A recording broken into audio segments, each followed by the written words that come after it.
வாங்க. இன்னைக்கு நம்ம பார்க்க போறது மித்ஸ். நம்ம என்னன்னே தெரியாம நெறைய விஷயங்கள் ஃபாலோ பண்ணிட்டு இருக்கோம்ல நம்ம லைஃப்ல. அத பத்தி தான் பார்க்க போறோம். பல நாள் நம்ம சில விஷயங்கள கண்டுக்காமயே இருப்போம். ஆனா நம்ம சீரியஸா ஒரு டிஸ்கஷன் பண்ணிட்டு இருப்போம். அப்பன்னு பார்த்து அப்படின்னு ஒரு சத்தம் கேட்டுரும் பாருங்க. வேற யாரு? நான் தான் அப்படின்னு நம்ம வீட்ல இருக்கிற பல்லி அங்க டான்ஸ் ஆடிக்கிட்டு இருக்கோம். நம்ம ஏதோ வேற மாரி பேசிட்டு இருப்போம்.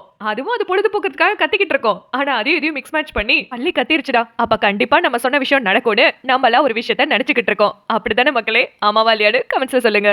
அடுத்ததா நம்ம புதுசா வாங்குற வண்டியோ காரோ டயர்ல எலுமிச்சம்பழத்தை வத்தி ஏத்துறது இப்ப வரைக்கும் ஒரு பழக்கமா இருக்கு. ஆனா எதுக்கு பண்றோம்? முன்னாடி காலத்துல குதிரை வண்டிக்கு வச்சாங்க.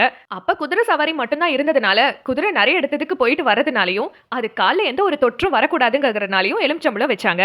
இப்ப எதுக்கு டயர்ல வச்சிட்டு இருக்கீங்க? டயர்ல என்ன நோய் தொற்றா வரப்போகுது அப்படின்னு நம்ம அறிவுக்கு தெரிஞ்சாலும் ஆனா இப்ப வரைக்கும் நம்ம அதை ஃபாலோ பண்ணிட்டு தானே இருக்கோம். உங்க வீட்லயும் பண்றீங்களான்னு கமெண்ட்ஸ்ல சொல்லுங்க அப்படின்னு அது பாட்டுக்கு 7 ரோட்டை கிராஸ் பண்ணிட்டு இருக்கோங்க.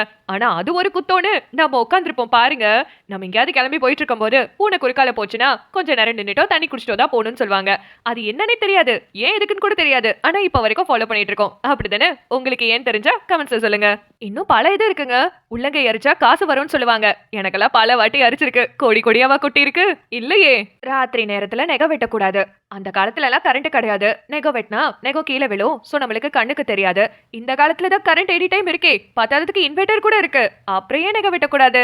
பெட்ரூம்ல பெட்டுக்கு ஆப்போசிட்ல கண்ணாடி வைக்க கூடாது. அது பேய் பிசாசு வந்துரும்னு சொல்றாங்க. எவனோ ஒருத்தன் அவன் மூஞ்சியவே பார்த்து பயந்துருக்கான். அதனாலதான் இப்படி மாத்தி வச்சிருக்கான்னு நினைக்கிறேன். கோவிலுக்கு நிறைய டைம் போயிருக்கேன். ஆனா இந்த விஷயத்தை இப்பதான் நோட்டீஸ் பண்றேன். கோவில் ஸ்டெப்ஸ் எல்லாம் ஆட் நம்பர்ஸ்ல தான் இருக்குமா. ஈவன் நம்பர்ஸ்ல வைக்க கூடாதான். அத பத்தி எனக்கு தெரியாது. உங்களுக்கு தெரியுமா? இப்ப நான் சொன்னதுக்கு அப்புறம் இந்த ஸ்டெப்ஸ் எண்ணி பாத்தீங்க தானே? ஏன் எதுக்குன்னு தெரியாமே இப்ப வரைக்கும் இன்னும் நிறைய விஷயங்கள் ஃபாலோ பண்ணிட்டு தான் இருக்கோம். அது வேற என்னென்னலாம் இருக்குன்னு கமெண்ட்ஸ்ல சொல்லுங்க. ஓகே, இது அனுவோடு பேசலாம். ஸ்டே டியூன் வித் ஹலோ அனு. மறக்காம சேனல் சப்ஸ்கிரைப் பண்ணிக்கோங்க.